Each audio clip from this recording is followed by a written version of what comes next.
Hey guys, অ্যাক্টিভিটির সাথে সবাইকে স্বাগত এবং আমার তরফ থেকে অনেক অনেক ভালোবাসা। এটা এখন হচ্ছে শীতকাল, আর শীতকাল মানেই পিকনিক। তো আমিও গুটি গুটি পায়ে চলে এসেছি পিকনিক করতে। কোথায় না, নলবন। নলবনটা রয়েছে নিকো পার্কের ঠিক অপোজিটেই রয়েছে নলবন। আর তো আমার কাছে আজকের পিকনিকটা একটু স্পেশাল, কারণ এই ফার্স্ট টাইম এসেছি রাজভবন অফিস স্টাফদের সাথে পিকনিক করতে, এবং তার সাথে সব থেকে স্পেশাল ব্যাপার হচ্ছে যেটা হচ্ছে গভর্নর স্যার নিজেও আমাদের পিকনিকে আসছেন। তারপর আমাদের কাছে টিফিন চলে এসেছিল এবং এর মধ্যেই বাচ্চাদের কিছু খেলার অ্যারেঞ্জমেন্ট করা হয়েছিল এবং তার সাথে বড়দেরও খেলার কিছু আয়োজন করা হয়েছিল। তো ধীরে ধীরে তোমরা সেটা কন্টিনিউ দেখতে থাকো এবং দেখতে দেখতে গভর্নর স্যারও চলে এসেছেন আমাদের পিকনিকের মধ্যে।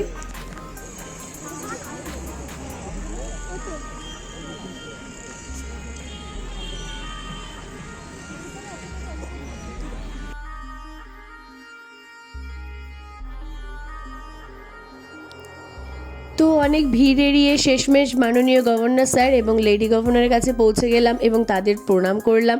এবং এই পিকনিকের সবথেকে বড় অ্যাচিভমেন্ট আমার কাছে এটাই ছিল।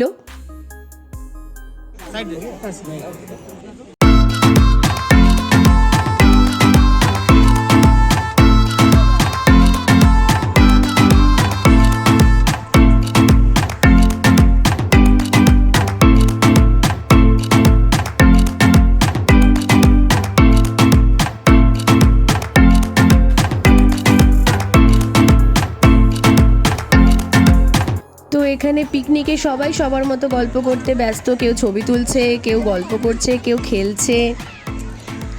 তো দেখতে দেখতে এর মধ্যে বড়দের হিটিং দ্য উইকেট খেলা শুরু হয়ে গেল।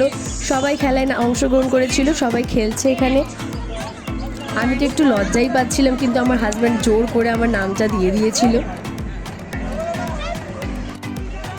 তো শেষমেশ আমার ডাকও চলে এলো খেলার জন্য। আমি নিজেও বুঝতে পারিনি যে আমার 3বারই উইকেটে টাচ লেগে যাবে বলটা। অজান্তেই লেগে গেল এবং অজান্তেই আমি উইনার হয়ে গেলাম।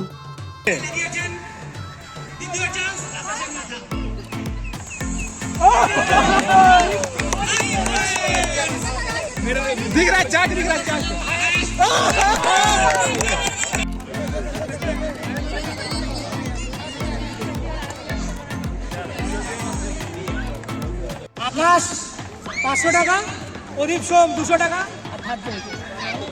রানী মাহাতোকে জানি না, তিনি 100 টাকা হাউস হোল্ডে জমা করবেন।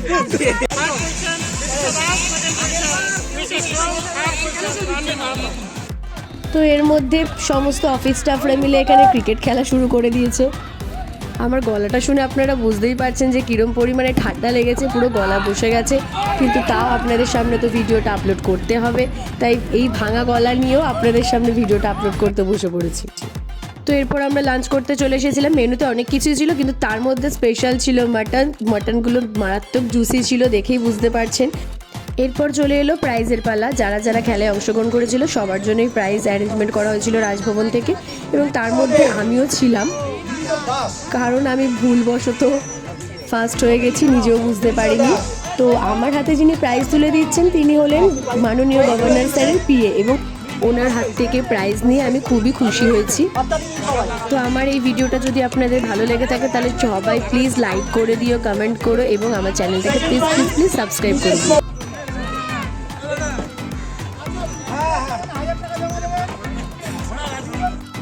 তো শেষমেশ পিকনিক শেষ করে প্রচণ্ড ক্লান্তি ভরা মুখ নিয়ে বাড়ি ফিরে চললাম। গুটি গুটি পায়ে চলে এলাম আমার গন্তব্যস্থল ব্যারাকপুর।